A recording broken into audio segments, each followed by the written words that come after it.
Welcome to the Expert in You podcast, the show for professional entrepreneurs, experts, authors, speakers, coaches, and consultants who are ready to elevate their business, expand their influence, and boost their bank accounts. Join us as we dive deep with industry-leading experts who share their top strategies, invaluable insights, practical tips, and personal experiences to help you achieve extraordinary growth and success. Whether you're looking to sharpen your skills, stay ahead of the curve, or find that competitive edge, this podcast is your ultimate resource for unlocking your full potential. So tune in, get inspired, grab your coffee, and let's unlock the expert in you. Today, we are going to have an amazing conversation. I have Chris Troka with me today. Chris, welcome to the show. And thanks so much for having me. How are you doing today? I am doing wonderful, and I'm so excited for this conversation.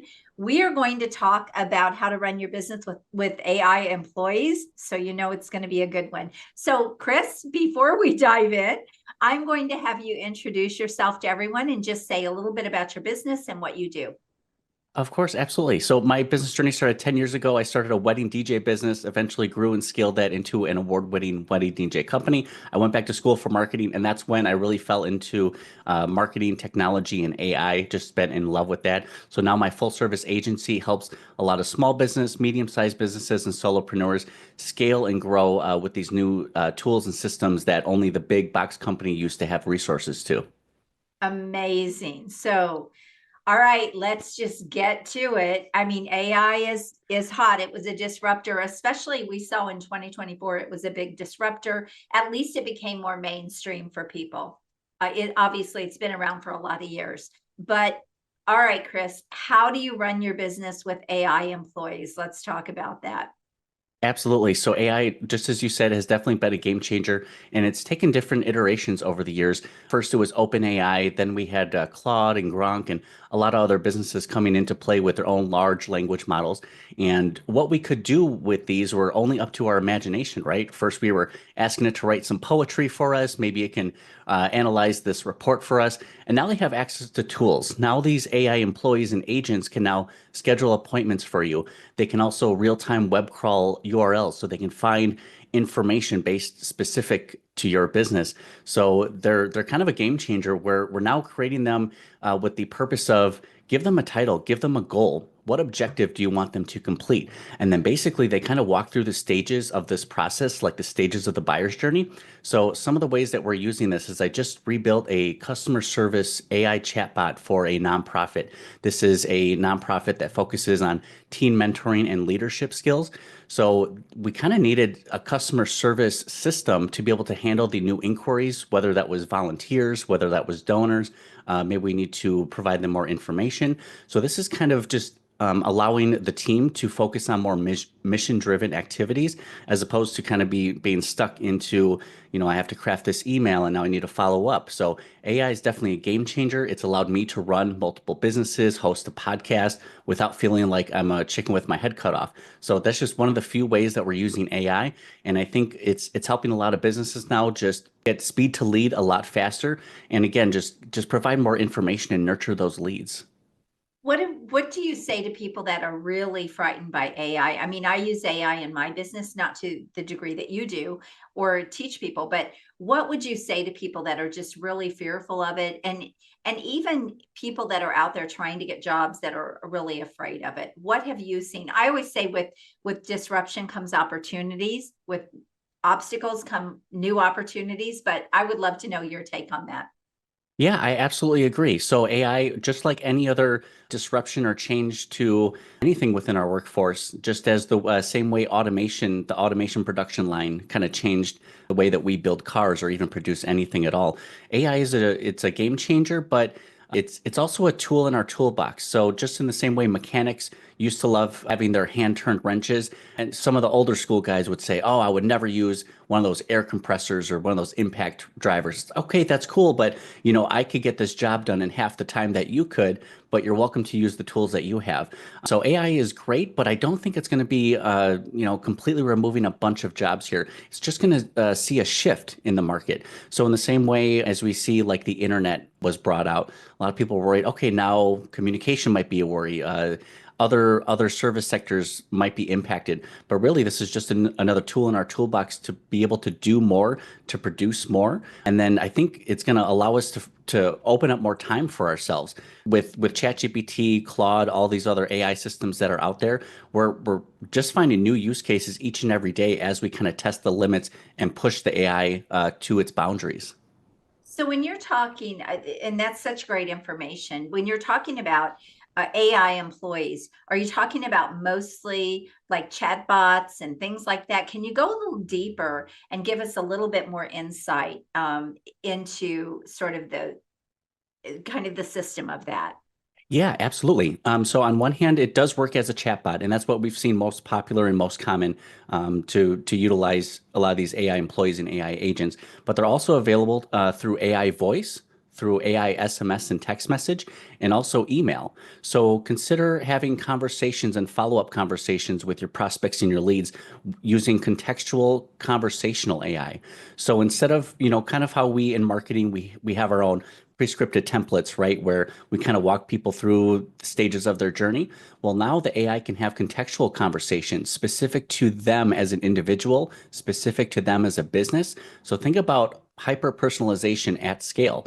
Now we're able to have more intimate, nurturing relationships, more conversations using AI as opposed to just a single human being who can have these more intimate human touch points. Now AI is allowing for that. So AI chatbots are great, but they're also taking over AI voice phone and AI SMS text and email.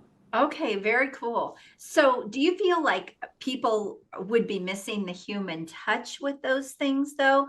That's the one thing I hear over and over again. Like we still are humans, right? We kind of found out in the pandemic that we need human connection and human touch.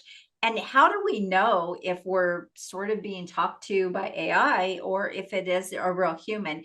And I know that from your side, you think, well, you're selling AI, right? So you would be like, well, yeah, but from a, I know for like myself, I do want to know I'm talking to a human and not a bot or not some sort of AI.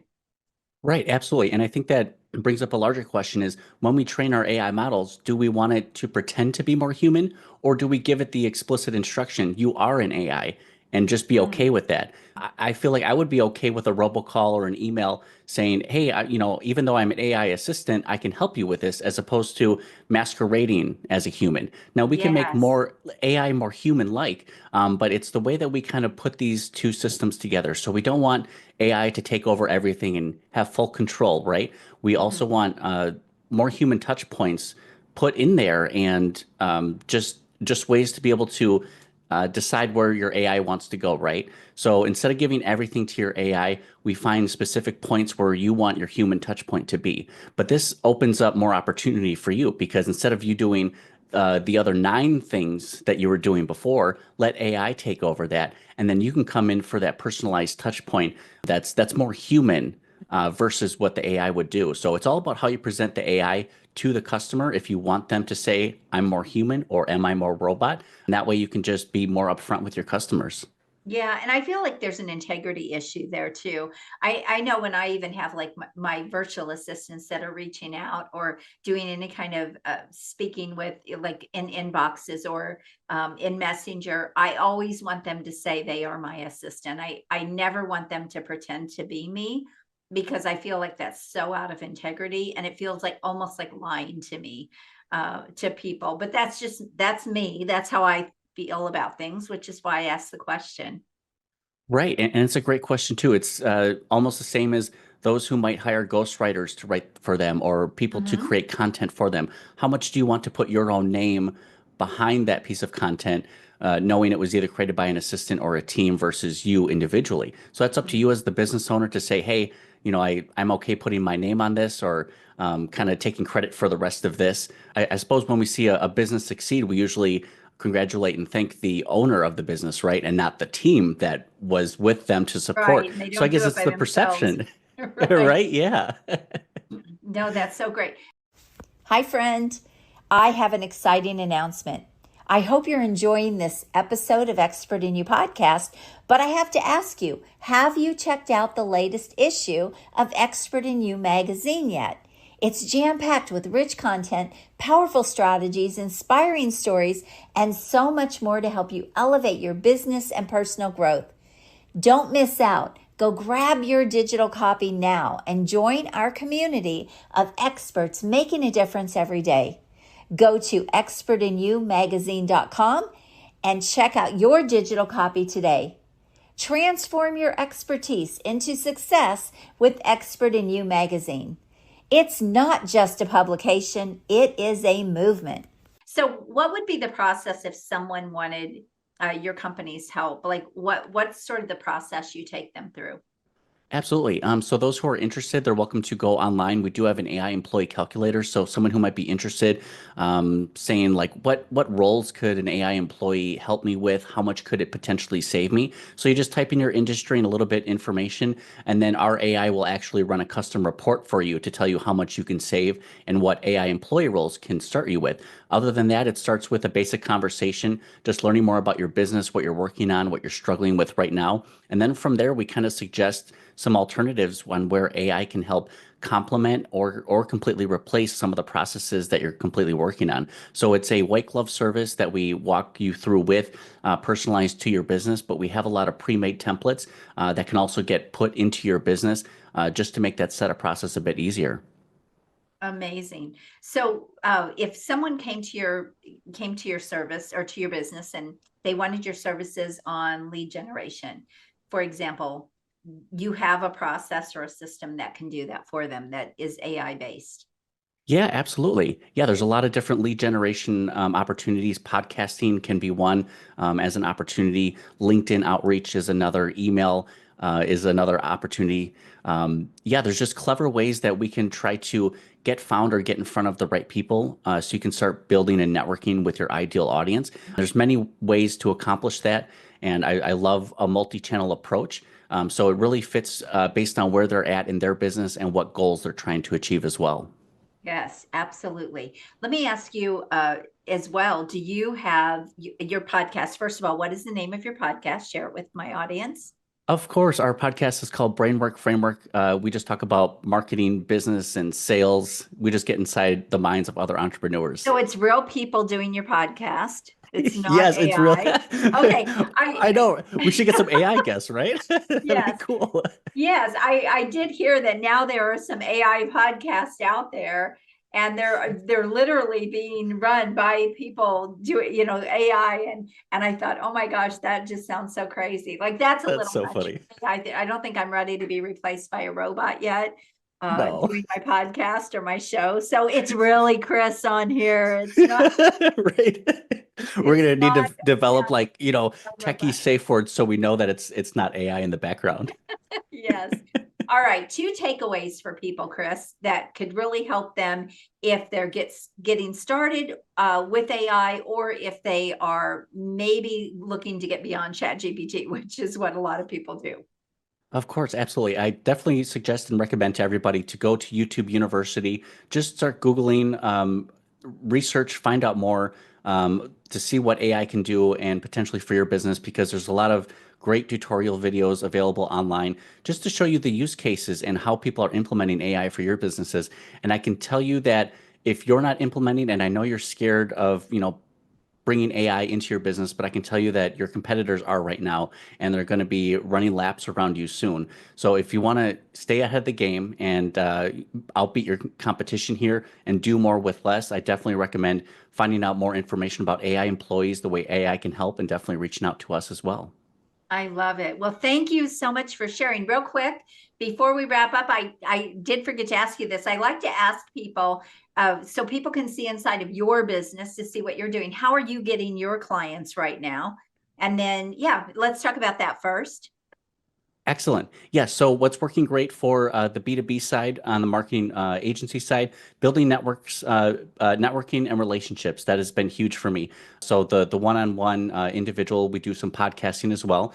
We've been testing everything, but I think really it's just the networking and general relationships and referrals. I think really bring the warmest leads for us.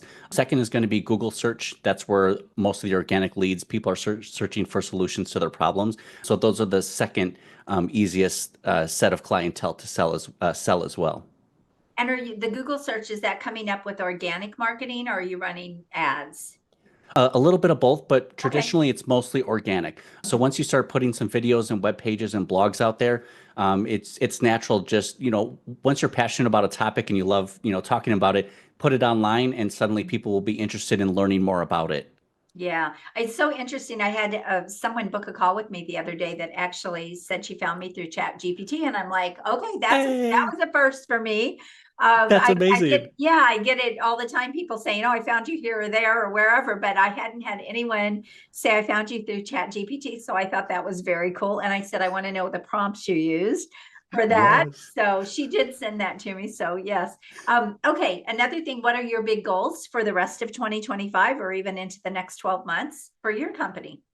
Absolutely. So this year really focused on really having more of an impact in helping the clientele that we like to work with and the work that we feel good about doing. So we're focusing more on nonprofit and mission work right now. We were just invited to speak at a virtual summit on AI and technology for nonprofits coming up April 16th. So that's going to Mhm. be a great experience here. We just kind of get to nerd and nerd out about technology and automation for these nonprofits. So we're kind of giving them insight into how a marketing and business and efficiency brain would want to run a nonprofit to help build and nurture relationships. So I think it's this perfect marriage of having purpose-driven work and where we can be most impactful. So that's what I'm looking forward to in 2025 here. Interesting. You know, when you talk about your background, Chris, I'm kind of blown away that you weren't like in a tech job or something, coding or doing something like that. It's crazy, sort of the journey that you have taken. Although I never thought I would be helping people with online marketing and building their business and all of that. So, uh, Right.